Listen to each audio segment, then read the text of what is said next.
бүгдд нь шинэ оны мэнд ингээд 2026 он буюу энэ жил технологийн салбарт болж магадгүй сонирхолтой үйл явдлуудын талаар ярилцгаая. За хамгийн эхлээд Apple-ийн тухай ярилцъя. За өнгөрсөн онд гарсан iPhone 17 цувралын амжилттай холбоотойгоор 2026 онд iPhone-ы дараагийн цуврал болох iPhone 18 худалдаанд гарахгүй байх магадaltaй гэсэн таамаг байна.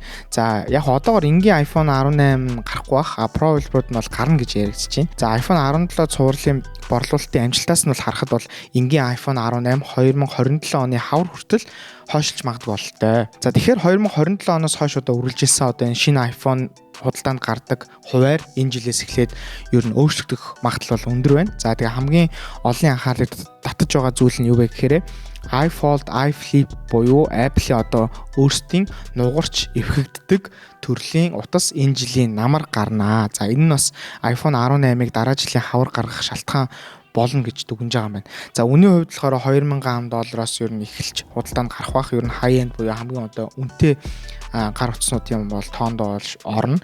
За нөгөө талаараа Apple одоо ийм үнэтэй бүтээгдэхүүнүүд одоо гаргаж байгаа учраас iPhone 18 цувралгүй жил гэж үзэх юм бол борлуулалт нь бол мэдээж унана. За тэгэхээр үүнийг дагаад бас маш хямд төрлийн MacBook гарах байхаа гэсэн таамаг бол яригдчихэв. За мөн iPhone 17e буюу одоо хамгийн энгийн загвар гэж яригддаг те.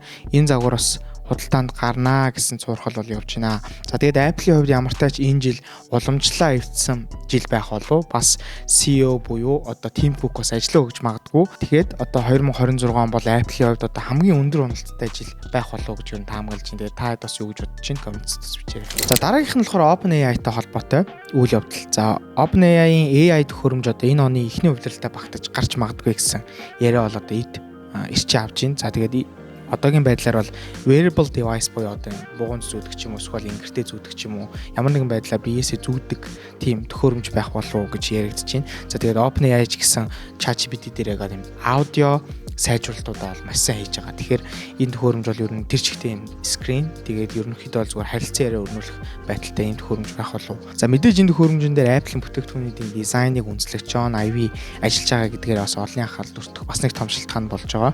За тэгээд OpenAI бүр өнгөрсөн жил $6.5 тэрбум орохоо John Ive-гийн IO гэдэг нэртэй хардвер компаниг нь худалдаж авсан.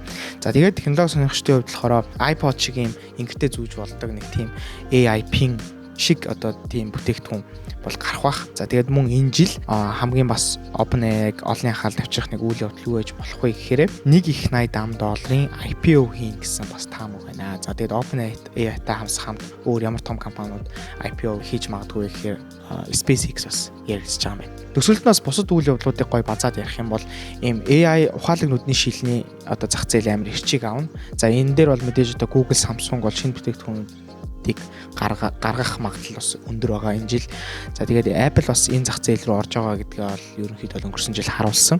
За Samsung бас нөгөө Galaxy Ring гэж яриад байгаа шүү дээ. Одоо нөгөө нэг эрүүл мэндийн салбартай холбогдлолтой хүний хийж байгаа activity болон хүний биеийн одоо бүх одоо хэмжээсүүдийг нарийн хэмжих чадвартай төхөөрөмж. За энэ төхөөрөмжөө болохоор AI-тай холбоод тэгээд энэ Galaxy Ring рүүгээ ингэж бараг шивнэж AI-тайгаа бараг ингэж харилцаар өрнүүлэх боломжтой болж магадгүй гэсэн бас юм таамаг байна. За humanoid роботуудын бас зах зээл бол маш их хэмжээгээр тэлнэ. Тийм учраас хүмүүс ер нь гэртээ их хэмжээгээр ер нь энэ humanoid роботуудыг ер нь гэртээ ашигладаг болж эхэлнэ гэсэн бас яригдж байна. За өөр бас нэг амар том гол өрсөлдөөн хаана явагдах вэ гэхээр лаптопын чипүүдийн хувьд бол их өрсөлдөөнтэй жил байна гэж бол таамаглаж байна. Жишээ нь одоо Intel-ийн Panther Lake, тэгээ Snapdragon-ы X2 Elite гэх мэт одоо ийм лаптоп хүчтэй чипүүд бол маш их хэмжээгээр гарна. Тийм учраас хүмүүсийн одоо лаптопын эрчим хүч зарцуулалт хэрэглээ. Тэгээд илүү одоо өндөр өгөөчтэй тийм жил байх болов. Тийм болохоор энэ жил бас лаптоп худалдаж авах гэж байгаа хүмүүс бол